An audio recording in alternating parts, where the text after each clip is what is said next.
Donostia Izquierda Unida taldea izango da Hernández jauna, zure gozitza. Eskerrik asko, agradecer en primer lugar las explicaciones, la comparecencia y bueno, la presentación de las conclusiones de este informe que, por lo que les he escuchado, además es periódico, cada 2 años y bueno, pues les digo que desde luego nos parece interesante. Simplemente igual quería plantear un par de preguntas a raíz de su intervención. Una respecto a la recopilación de datos a la que ustedes han hecho referencia en la metodología. Si no he entendido bien, ustedes no han conseguido recabar los datos, por ejemplo, de la Clínica Asunción, que es una clínica privada, pero que da en estos momentos un servicio público. Es un modelo que nosotros no compartimos. Simplemente saber qué grado de incidencia pueden creer ustedes que tiene esto en el estudio que ustedes hacen, y si han tenido dificultades para recopilar datos en otro tipo de centros, y especialmente ahora me refiero a los centros públicos, a los centros de Osakidetza. Luego,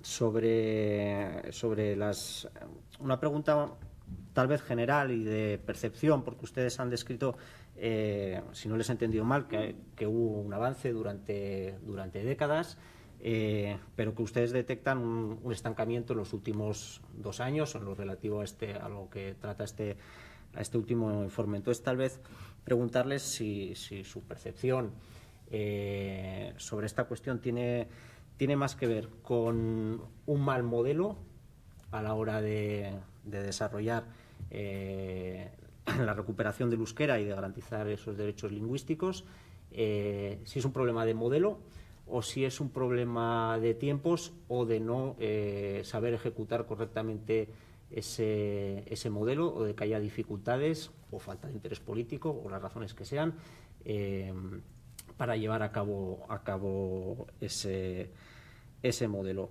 Y luego simplemente transmitirles que desde luego en sus conclusiones hay un par de cosas que a nosotros nos parecen muy interesantes y sobre las que sí hemos incidido mucho, que es el tema de la formación y una afirmación que tal vez sin concretar pueda ser un poco genérica, pero que nos parece muy importante, que es la de poner los medios a los trabajadores para que puedan trabajar en euskera.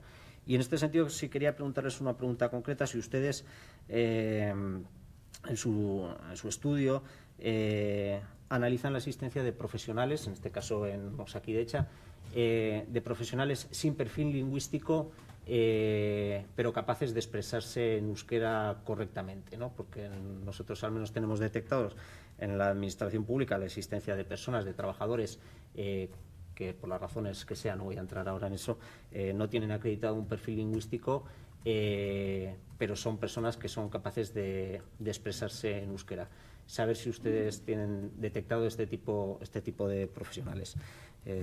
Besterik ez, eskerrik asko berriro.